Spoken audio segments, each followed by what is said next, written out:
Okay, so welcome to this special edition of Playing Conversations, broadcasting from the basement so that I can show all of you the amazing work that is in the Legacy auction. For those of you who don't know, I'm Jennifer Zwilling. I'm the curator and director of artistic programs here at the Clay Studio, but I'm pretty sure everyone on the call knows who I am. Um, I'd like to recognize that the Clay Studio stands on the Indigenous territory known as Lenapehoking. And we'd like to take a moment to reflect on the role of the Lenape people as the past, present, and future stewards of the land, and the role of all of us to join in with the tradition of respect and caring for the land and each other. Some more people are rolling in, which is great. And I thought I'd start by explaining what the legacy auction is. So this is the first annual legacy auction, something that we expect to happen in the future. This year we had three very generous donors or families of donors, families of collectors who gave us pieces from their collections. So most of the works in the auction are either from the collection of Bill Daly, not works by him, but works that he had in his personal collection, Stanley Shapiro and Bunny Glick, and also Elaine Daniels. So we're really grateful to them and their families. Can talk more about them if anyone has questions. I could probably talk about Bill Daly for an hour. I know I could talk about him for an hour, but we'll talk more about the work from the auction. So I'm going to share my screen and show everyone, just in case you haven't registered yet, how to do that. So if you go to our website, can everybody see? Sharing my screen. You can click on the legacy auction right here, and it's going to take you right to this page. So this is GiveSmart. We've used it before. Hopefully some of you are familiar with it. If you have already registered in GiveSmart, you can just click, or even if you haven't registered yet, you can go ahead and look at the items, and that'll show you all of the pieces in the auction, whatever their current bid is, and their name. And then if you click on any of these, you will see more detailed photos as well as artist biography and some information. All of this information was expertly gathered and accumulated by Trinity Dubois. So thank you, Trinity, who's on the call with us. It's a lot of work. Also, the photography is by Alexander Mansour, who is a great photographer if you need someone to do that for you. Anyway, if you haven't registered yet, let's go back to the home page. You can just click right here where it says register now and create an account for yourself. Should be pretty easy. And then if you click where it says that you can accept text messages, that's a really good idea. You can always turn it off as soon as the auction's over. But if you bid on something and you get outbid, it'll send you a text so that you can decide if you want to bid more. You don't have to keep looking back at it. So that's kind of nice and convenient. But I'm already logged in, so I'm going to go back over to my own page.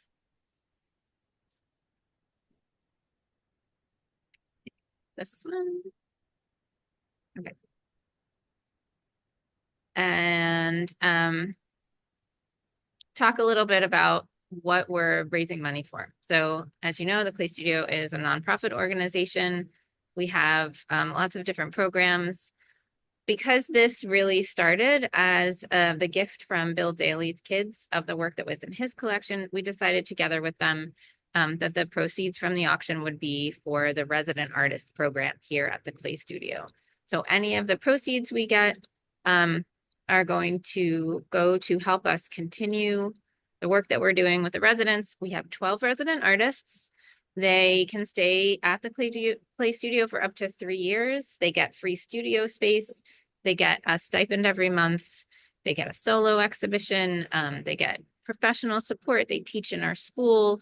They're really important. The resident artists are really kind of the outgrowth of our 5 original founders. So they're the creative engine of the Clay Studio in a lot of ways. And they're young artists who are trying to make their way in the world. So the fact that we're able to give them financial and professional support, we feel is really important. So again, the proceeds are going to go to that program. Because this is such a different format than usual, I really want people to ask questions. Either put it in the chat or just take yourself off mute and ask me a question. Start talking. Do whatever you like. I would love to talk to you about some of the works that I am really excited about, but I'd love to hear people's questions. Any of these pieces are behind me. I can pick them up and get them closer to the camera so you can see them if you're interested. Okay. Let's see. So I think we can start with, this is a really exciting piece by Kukuli Velarde, and it is part of a whole series of these figures that Kukuli did for a long time. Kukuli Velarde was a resident artist here at the Clay Studio in the early 90s. She's now a world famous artist showing in lots of museums, doing commissions and exhibitions. So we feel really honored that she's still one of our neighbors. She lives nearby. She's very involved. She was one of the main artists in our first exhibition in this building, Making Place Matter. And this series is really about her relationship with colonialization. She's originally from Peru, so she thinks a lot about how her ancestors were affected by that, and then her own experience leaving Peru. First, she went to Mexico for some college, and then she decided to go to New York for art school. And that's where she really found clay. She had been a painter before, and she talks, like a lot of people do, about the moment of starting to work with clay and how that really became her main medium because it was the best communicator of her message. So from New York, she came down to Philadelphia for the resident artist program. So again, really important and appropriate that sales of her work are going to help support the next generation of resident artists. Does anyone have any questions? I would love to make this more of a conversation. Okay, we'll wait to hear.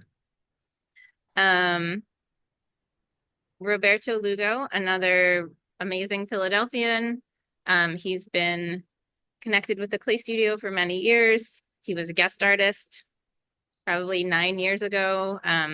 He designed the mural on the side of our building. He's been a board member. He's a really strong supporter of our Playmobil program. So this piece by Rob Lugo is really one of his earlier works where he was exploring engaging with historical art. And today, those of you who know his work know that he does a lot of research. He goes to primary sources in museums and then responds with a contemporary view of oftentimes kind of high style French or European ceramics that would have been made for royalty. And then he turns around and makes them for the people who he feels should be celebrated, civil rights leaders, his family, other people of color in Philadelphia. So this is a really wonderful way to own a small piece of art by this really important contemporary artist. And then Karen Carnes. So these three at the top are kind of my three favorite. Maybe that's why I put them at the top. Karen Carnes is a really important ceramic artist, mid 20th century. She was at Black Mountain College, which was like a hotbed of craft at that moment. She was there together with all kinds of artists from different mediums and practices, and they worked together. There were a lot of immigrants from Europe who had fled World War II and ended up there, like Joseph and Annie Albers. And there's just like this wonderful moment of creativity. It didn't last too long, but it had a big impact on the art world in the United States. So Karen then went up to New York State. She was very involved in an artist colony there, and then really was one of the people who elevated functional pottery, in my mind, to be in a way that should be really putting it on the same level as any other type of art. So we in the ceramic world know that a vessel can be as beautiful as a painting, but sometimes we still have to convince the rest of the world, and Karen Carnes was a big part of helping us do that. So here we are at a piece that I can sort of easily pick up for you. I'm gonna stop that share and show you that piece more closely.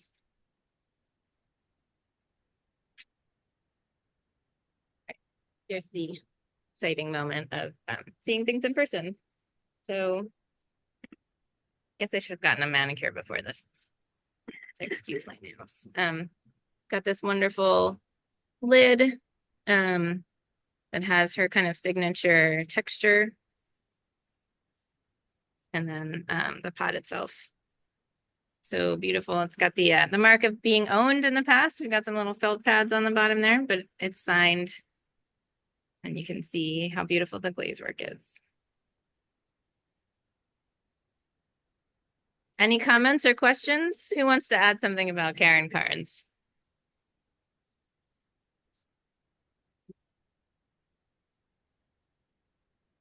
So many quiet people today. Okay, that's fine. Let's go back to our site.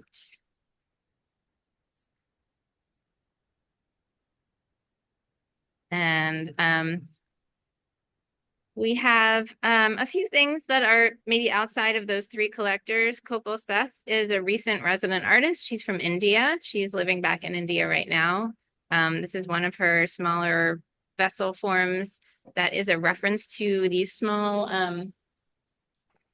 clay pots that are often used to serve chai on the street in India. She's really interested in working with these quotidian forms from everyday life. And she would, I don't see where that one is.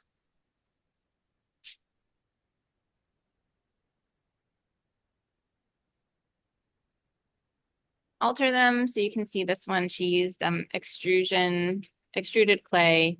They're often carried in these kind of net forms. So I think her use of clay here is referencing that people would they sort of ride down the street on bicycles or other vehicles like that, and they might have like a bunch of these clay pots. Usually they're smaller little cups of chai, and maybe some of them are being held in net forms. So that's what Kopal's work looks like.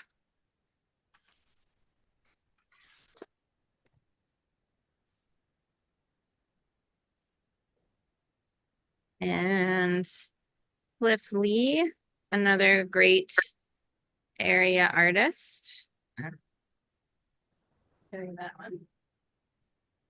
This one is not what his more recent work necessarily looks like. He's doing a lot of really high gloss kind of technical glazes in that sense. But here he was experimenting with a lava glaze.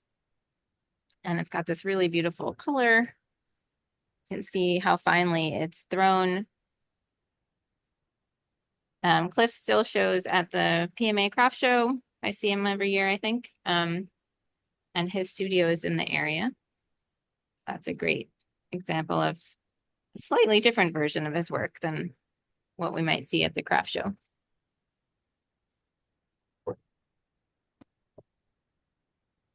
This piece is by Jack Troy.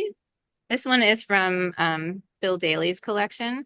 So those of you who know, it's got a little tape on it. Jack Troy is another Pennsylvania artist, not from this side of the state, but from the middle. And he's been an educator all of his life. We were lucky enough to have some of his work in a show at the Clay Studio a few years ago. And I just love the idea that Bill Daly, who was an icon of the field, had this wonderful bowl in his collection that was from another icon in the field. The work that goes on. And a whole bunch of collectors have donated works that are going to be auctioned off. Say that again, Terry. Oh, I'm sorry, Jen. Oh, I thought you were asking me a question. It's okay. I'm explaining to students. Oh, are you with your students? Hi. I would love for any student to ask a question or want to see something closer. Here we have, let me share my screen again.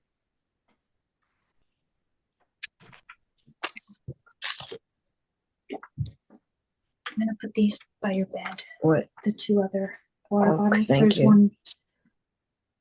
So we have a couple pieces by Ken Vavrick, um, who is one of our founders. Pull one of those out for you.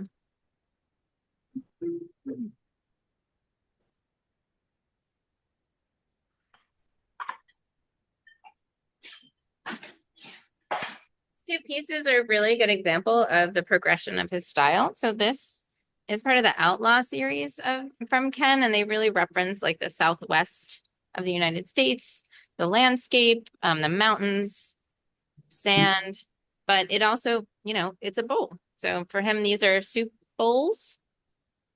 And then I'll show you the next one, which is from a later period. Now you can see that the style has changed and his reference now is more to like water forms, different landscape, but very much still about the landscape.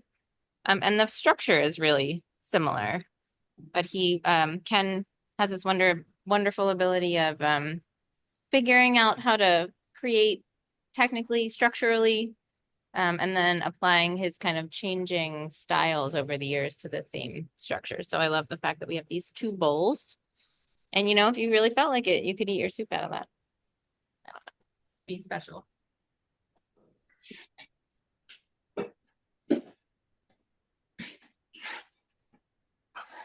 Have this wonderful Paula Winokur with her signature line drawings. You can see on there. I've had the pleasure of talking to several young artists about Paula Winokur recently. And I was thinking a lot about many conversations that I had with her, how generous she was, and really the privilege of being able to share her legacy with the next generation, even though she's no longer with us. So this is a really special, delicate, beautiful bowl.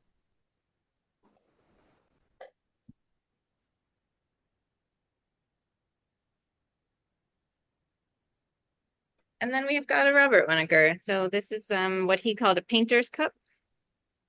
And has some interesting glaze on the inside. It's wonderful kind of metallic glaze that he used with his Pennsylvania brick clay, he liked to call it. So two artists who are really important to this area and to ceramics in general. I think I'll pick one more.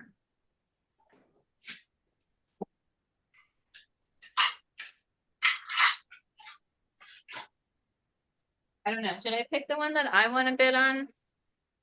This is a Sam Chung teapot. And this again is like a wonderful little surprise. I love that lid.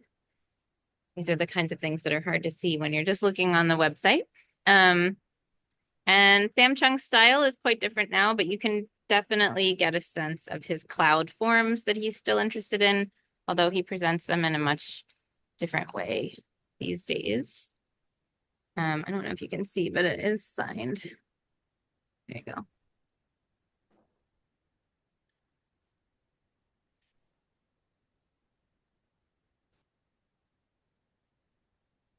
Okay. So really mostly what I wanted to do was talk to you a little bit about the donors, so show you some of my favorites, give you a chance to ask questions. I'm going to wait to see if any of you have any questions, or maybe my colleagues have some of their favorites they want to share.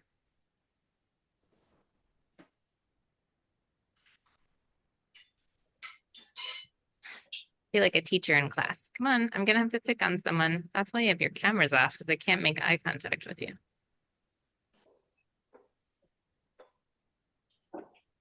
All right, I'm going to pick one more. And then if nobody has questions, I'll let you go. I just wanted this to be kind of a short little sneak peek into the basement. So let's see, one more. Live pick.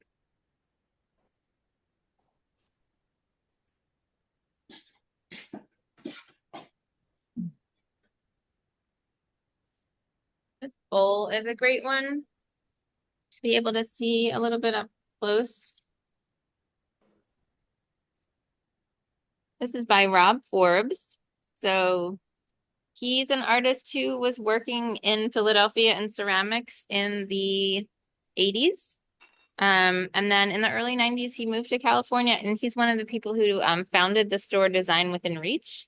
But he has some really wonderful large bowl forms that he worked on while he was here in Philadelphia. He showed at the Clay Studio, and he was part of the community. So we're excited to have this piece in the auction as well.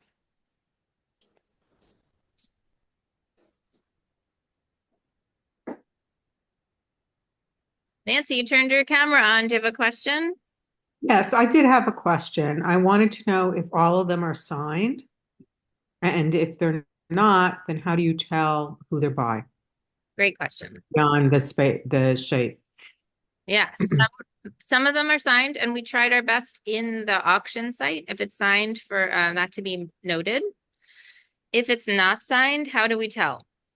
Sometimes it's very easy to tell, like the Ken Vavrick bowl. We actually have one of these in our own collection, and Ken himself has confirmed, but he, we have images, we've done research.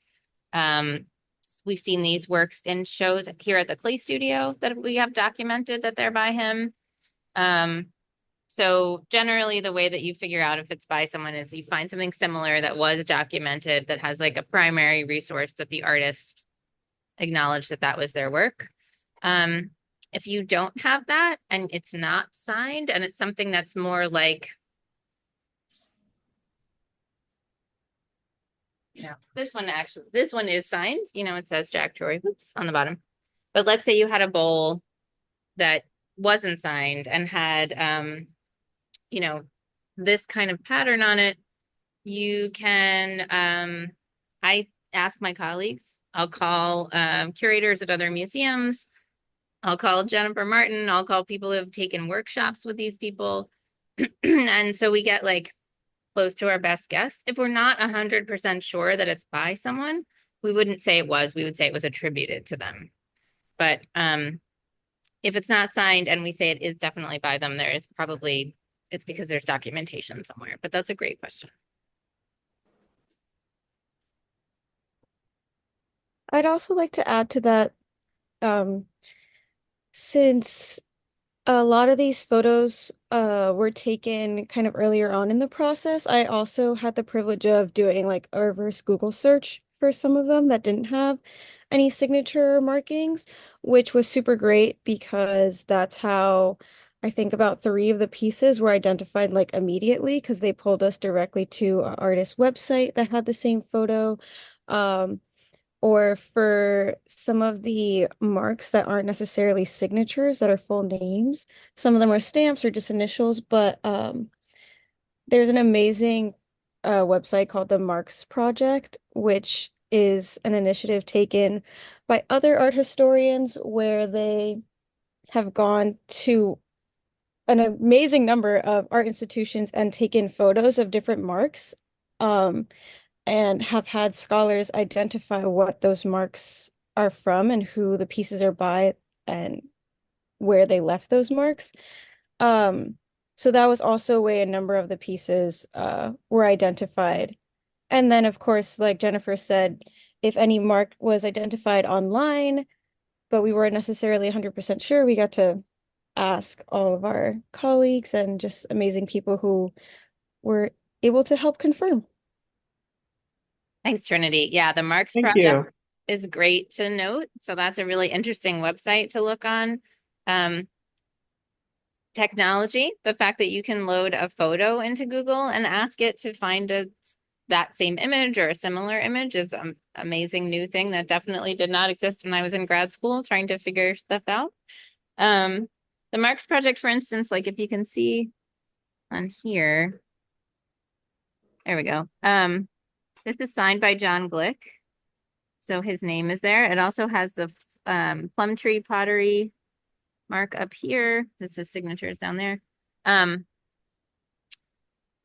if sometimes artists just would write their initials or they'll have a stamp that you wouldn't know who JG would be. And then when you go to the Marks project, they'll actually have like a photograph of the exact same stamp. And then they'll sort of confirm that it's by that artist. So when it's a little when there's some mark, but it's a little obscure, that's a good one to look at. I think that Terry put something in. Terry asks, does the value of a piece shift if it was previously owned by another famous artist? That's a great question. I think value is a tricky thing. I mean, I value something more. The idea that Bill Daley owns some of these is like really exciting to me. I bet that's the same for you, Terry. Whether it's gonna have more monetary value, it all depends on the auction results. Like, I would probably value it higher, but there's a whole field of appraisal that is a professional field that's really based on previous auction results. So when there's a one of a kind thing, like we've never had a Jack Troy bowl that was owned by Bill Daley before, so we don't have anything to compare it to. I think its inherent value increases, but I guess we'll see what happens with the auction to see if people consider the monetary value to be higher. Really good question, though. I think it's important for students to think about value. A lot of younger artists or even, mid-career artists, sometimes their most pressing questions are about how to price their work when it's in the primary market, which is when the artist themselves or with a gallery is selling the work. This kind of thing is considered secondary market. So that means, when it was already sold, so the artist already got their compensation. And so now it's this secondary thing. And the value when things are in the secondary market also changes quite a lot. And that's if you go to Rago Auction House or Freeman's or Christie's or Sotheby's in New York, sort of a whole different scale. Two very good questions. Anybody else?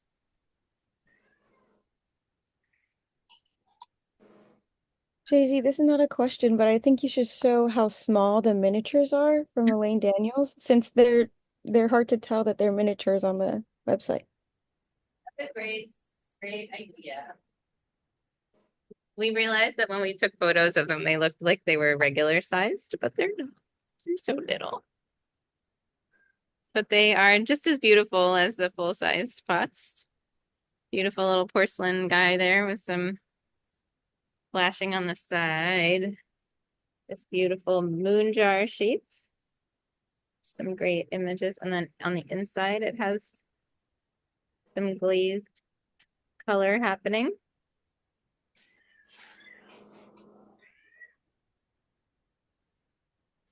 So there's this lovely little grouping of the forms. And they're so well done that, if it was full size, it would be just as beautiful. The fact that they're miniatures is really lovely.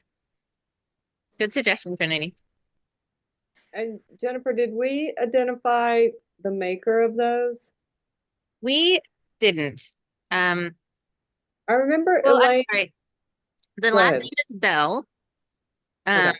But I don't. Yes, Elaine did at one point tell us, and then when we went back to ask, that was tough. We didn't hear. I mean, somebody on the Zoom may know. It's a potter who does a soda firing, and they make these little giveaways, is they call them, every time they're doing an unload of a kiln. They sort of give out these little treats while they're doing their unload. I'm trying to. You can't really see it. It does say Bell on there, but yeah, that's a good memory. What about you, Jennifer? What's your favorite piece in the auction? Or don't you want to tell anybody in case they bid against you? Probably don't want to say. No, I think the ones that you picked out are really special. They're all special pieces, and I think anytime we can sort of save this work and it live on in our homes, it's just, I think, means a lot to the field of ceramics and means a lot to the makers who made it. So, and Yeah, it's still very relevant work. absolutely. So it's all timeless. I really like the idea that we are not asking, we're trying to raise money. Obviously, we're a nonprofit. That's really important. We're not going to the artists to ask them to give us work. I don't know if people on the call know, but if an artist donates work to something like our auction, the only thing they can write off is the materials. So sort of clay and firing costs and things like that. Whereas if a donor donates, they get to write off on their taxes the full retail value of the work. So that's a nice thing for us. It's a service in a way to the family. Families of people who have large collections can't often really accumulate all of them back into, distribute them among the remaining family, and they want their parents or whoever's work to do something valuable. So they like the idea that it's helping the play studio. And for us and for them, it's really nice, as Jennifer said, that it's going to go back out into the world and be enjoyed by more people into the future. It's important to maintain the legacy of the ceramic art field. I think we're a little bit over the 30 minutes that I was hoping for. So if anyone else has questions, feel free to take the next moment to kind of raise your hand or say something. But I'll just end by saying thank you to all of you for taking time to watch our Zoom today. I hope you're all looking at the auction. It closes on Sunday at 7 p.m. If you register or start bidding, you will, like I said, you can click on the text alert and you'll be told anytime you get outbid. You'll get some reminders about when the auction is closing. And again, you're gonna end up with a beautiful work of art and you're gonna really help the clay studio. So thanks, Terry. Thank you too for bringing your students. That's awesome. Okay, anybody else? Okay, enjoy the rest of your day. Thanks Thank you, for joining Jennifer. us, everybody. Have a good one.